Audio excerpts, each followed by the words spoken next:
C'est quand même le meilleur moyen de se déplacer, le vélo à Strasbourg, Céline, non? Ah, ça c'est sûr.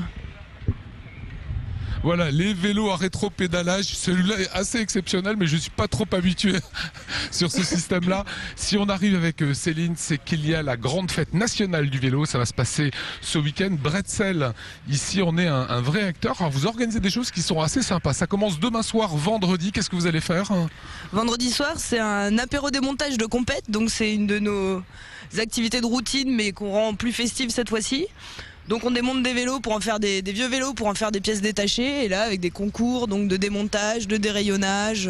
Ça veut dire que vous apprenez aussi aux gens à le faire après chez eux s'ils veulent entretenir leur vélo, quoi. Voilà, c'est l'occasion de connaître les outils, de voir comment est fait un vélo de l'intérieur, et le tout dans une ambiance conviviale. Voilà, et ça intéressera 64% des Alsaciens qui disent pratiquer le vélo. Samedi, dimanche. Alors dimanche, moi ce que j'ai bien aimé, c'est qu'il y a une course de vélo, mais ça c'est la course la plus lente de l'histoire. Voilà, c'est un principe qu'on aime bien, ça s'appelle une course de lenteur. Donc l'idée c'est de ne pas être le plus rapide mais d'être le plus lent. À vélo c'est pas évident d'aller lentement, donc on lance un top départ et le gagnant c'est le dernier arrivé sans avoir posé le pied par terre. C'est quoi pour vous la philosophie du vélo? Alors la philosophie du vélo, c'est un moyen de transport qui est non polluant, silencieux, accessible économiquement. Enfin, c'est à Strasbourg le moyen de transport. Après, nous on travaille sur la mécanique, c'est toutes des questions d'autonomie par rapport à son moyen de transport, des choses comme ça, quoi. Pour l'association, c'est ça. Voilà, et un mot sur Bretzel, la vocation de Bretzel. C'est ça, c'est rendre les cyclistes autonomes avec leur vélo en leur apprenant à l'entretenir et à le réparer régulièrement. Voilà, dans le quartier de la Cruteno, il y a des concepteurs de vélos, c'est ce qu'on découvre de suite.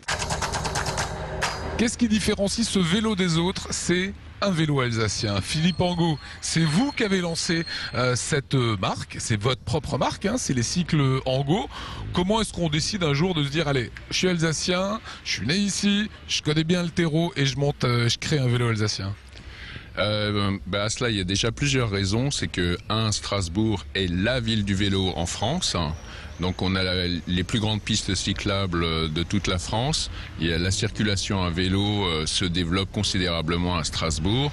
Et en plus de ça, au niveau industriel, il y a de moins en moins de marques de vélos françaises. Et nous, on a voulu recréer une marque française avec le cachet un peu historique de la ville de Strasbourg, mais avec une technique moderne.